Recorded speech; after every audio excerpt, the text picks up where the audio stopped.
ತಮಿಳುನಾಡಿನಲ್ಲಿ ಟಿವಿಕೆ ಜೊತೆಗೆ ಕಾಂಗ್ರೆಸ್ ಮೈತ್ರಿ ವಿಚಾರಕ್ಕೆ ಸಂಬಂಧಪಟ್ಟಂತೆ ಬೆಂಗಳೂರಿನಲ್ಲಿ ಡಿಸಿಎಂ ಡಿಕೆಶಿ ಪ್ರತಿಕ್ರಿಯೆಯನ್ನ ಕೊಟ್ಟಿದ್ದಾರೆ.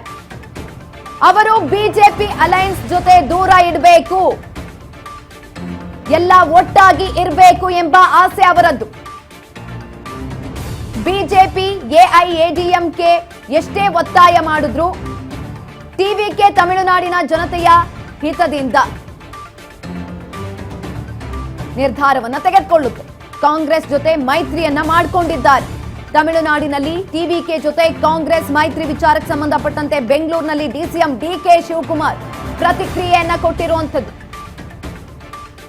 ಏನೇ ಆದ್ರೂ ಕೂಡ ತಮಿಳುನಾಡಿನಲ್ಲಿರುವಂತಹ ಜನರ ಕುರಿತಾಗಿ ಯೋಚನೆಗಳನ್ನ ಮಾಡಿ ಡಿಸಿಷನ್ ಅನ್ನ ತೆಗೆದುಕೊಂಡು ಇದೀಗ ಕಾಂಗ್ರೆಸ್ ಒಟ್ಟಿಗೆ ಮೈತ್ರಿಯನ್ನ ಘೋಷಣೆ ಮಾಡಿರುವಂತದ್ದು ವಿಜಯ್ ಅವರು ಅಂತ ಡಿಸಿಎಂ ಡಿಕೆ ಶಿವಕುಮಾರ್ ಇದೀಗ ಬೆಂಗಳೂರಿನಲ್ಲಿ ಹೇಳಿಕೆಯನ್ನ ಕೊಟ್ಟಿದ್ದಾರೆ.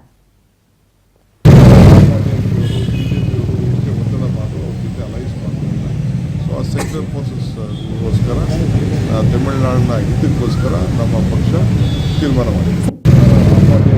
ಬಿಜೆಪಿಯವರು ಒತ್ತಡ ಮಾಡುವ ಜೊತೆ ಅಲೈಸ್ ಮಾಡ್ತಿಲ್ಲ. ಸೊ ಆ ಸೆಕ್ಯುಲರ್ ಫೋರ್ಸಸ್ಗೋಸ್ಕರ ತಮಿಳುನಾಡಿನ ಹಿತಕ್ಕೋಸ್ಕರ ನಮ್ಮ ಪಕ್ಷ ತೀರ್ಮಾನ ಮಾಡಿದೆ. ಬಿಜೆಪಿಯವರು ಒತ್ತಡ ಮಾಡುವ ಜೊತೆ ಅಲೈಸ್ ಮಾಡ್ತಿಲ್ಲ.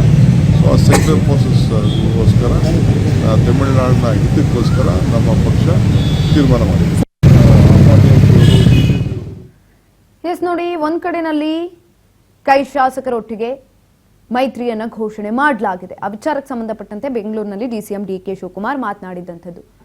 ಈಗ ಆಲ್ರೆಡಿ ಮೈತ್ರಿಯನ್ನ ಘೋಷಣೆ ಮಾಡಿದ್ದಾರೆ. ತಮಿಳುನಾಡಿನಲ್ಲಿರುವಂತಹ ಜನರ ಹಿತದೃಷ್ಟಿಯಿಂದ ಇದೀಗ ಡಿಸಿಷನ್ ಅನ್ನ ತೆಗೆದುಕೊಂಡಿರುವಂಥದ್ದು. ಹಾಗಾಗಿ ನಮ್ಮ ಜೊತೆ ಕೈ ಜೋಡಿಸಿದ್ದಾರೆ, ಕಾಂಗ್ರೆಸ್ನೊಟ್ಟಿಗೆ ಕೈ ಜೋಡಿಸಿರುವಂಥದ್ದು. ಬಿಜೆಪಿ ಒಂದ್ ಕಡೆನಲ್ಲಿ ಟಿವಿಕೆ ತಮಿಳುನಾಡಿನ ಜನತೆಯ ಹಿತದಿಂದ ಕಾಂಗ್ರೆಸ್ ಜೊತೆ ಮೈತ್ರಿಯನ್ನ ಮಾಡಿಕೊಂಡಿದೆ. ಮತ್ತೊಂದ್ ಕಡೆನಲ್ಲಿ ಎಲ್ಲವನ್ನ ಕೂಡ ಮರೆಸಿ ಮುಂದೆ ಹೋಗೋದಕ್ಕೆ ರೆಡಿ ಆಗಿರುವಂಥದ್ದು. ಈ ಒಂದು ಸಂದರ್ಭದಲ್ಲಿ ಟಿವಿಕೆ ಪಕ್ಷ ಬೆಂಗಳೂರಿನಲ್ಲಿ ಡಿಸಿಎಂ ಡಿಕೆ ಶಿವಕುಮಾರ್ ಈ ಕುರಿತಾಗಿ ಪ್ರತಿಕ್ರಿಯೆಯನ್ನ ಕೊಟ್ಟಿರುವಂಥದ್ದು. ಬಿಜೆಪಿ ಅಲಯನ್ಸ್ ಜೊತೆ ದೂರ ಇಡಬೇಕು, ಅವರನ್ನ ದೂರ ಇರಬೇಕು, ಎಲ್ಲರೂ ಕೂಡ ಒಟ್ಟಾಗಿ ಇರಬೇಕು ಎಂಬ ಆಸೆ ವಿಜಯ್ ಅವರದ್ದು. ಬಿಜೆಪಿ ಎಐಎಡಿಎಂಕೆ ಎಷ್ಟೇ ಒತ್ತಾಯ ಮಾಡಿದ್ರೂ ಕೂಡ ಅವರು ತಮಿಳುನಾಡಿನ ಜನತೆಯ ಹಿತದಿಂದ ಕಾಂಗ್ರೆಸ್ ಜೊತೆ ಮೈತ್ರಿಯನ್ನ ಮಾಡಿಕೊಂಡಿರುವಂಥದ್ದು. ಬಿಜೆಪಿನೂ ಕೂಡ ಒತ್ತಾಯವನ್ನ ಮಾಡಿದೆ ತನ್ನ ಪಕ್ಷವನ್ನ ಸೇರುವಂತೆ. ಎಐಎಡಿಎಂಕೆನೂ ಕೂಡ ಒತ್ತಾಯವನ್ನ ಮಾಡ್ತು ನಮ್ಮ ಪಕ್ಷವನ್ನ ಸೇರೋದಕ್ಕೆ. ಆದ್ರೆ ವಿಜಯ್ ಅವರು ಯಾವುದಕ್ಕೂ ಕೂಡ ಮೊರೆ ಹೋಗಿಲ್ಲ. ತಮಿಳುನಾಡಿನ ಜನರ ಹಿತದೃಷ್ಟಿಯಿಂದ ಕಾಂಗ್ರೆಸ್ ಒಟ್ಟಿಗೆ ಇದೀಗ ಮೈತ್ರಿಯನ್ನ ಮಾಡ್ಕೊಂಡಿರುವಂಥದ್ದು. ಅದು ಅವರ ನಿರ್ಧಾರ. ಎಲ್ಲ ಒಟ್ಟಾಗಿ ಇರಬೇಕು ಎಂಬ ಆಸೆ ಅವರದ್ದು ಅಂತ ಡಿಸಿಎಂ ಡಿಕೆ ಶಿವಕುಮಾರ್ ಇದೀಗ ಪ್ರತಿಕ್ರಿಯೆಯನ್ನ ಕೊಟ್ಟಿರುವಂಥದ್ದು. ಇನ್ನೊಂದು ಕಡೆಯಲ್ಲಿ ಕ್ಷಿಪ್ರ ಕ್ರಾಂತಿ ಶುರುವಾಗ್ತಾ ಇದೆ. 47 ಶಾಸಕರಲ್ಲಿ 30 ಶಾಸಕರು ಅಣ್ಣಾ ಡಿಎಂಕೆ ಪಕ್ಷವನ್ನ ತೊರೆಯೋದಕ್ಕೆ ಮುಂದಾಗ್ತಾ ಇರುವಂಥದ್ದು. ಹಾಗಾಗಿ ಇಂದು ಇದ್ದಂತಹ ಸಭೆ ಕೂಡ ಮುಂದೂಡಿಕೆ ಆಗಿದೆ. ಷಣ್ಮುಗಂ ನೇತೃತ್ವದಲ್ಲಿ ಬಂಡಾಯ ಏಳುವಂತಹ ಚಾನ್ಸಸ್ ಇದೆ. ತಮಿಳುನಾಡಿನಲ್ಲಿ ಟಿವಿಕೆಯೊಂದಿಗೆ ಕಾಂಗ್ರೆಸ್ ಮೈತ್ರಿ ವಿಚಾರ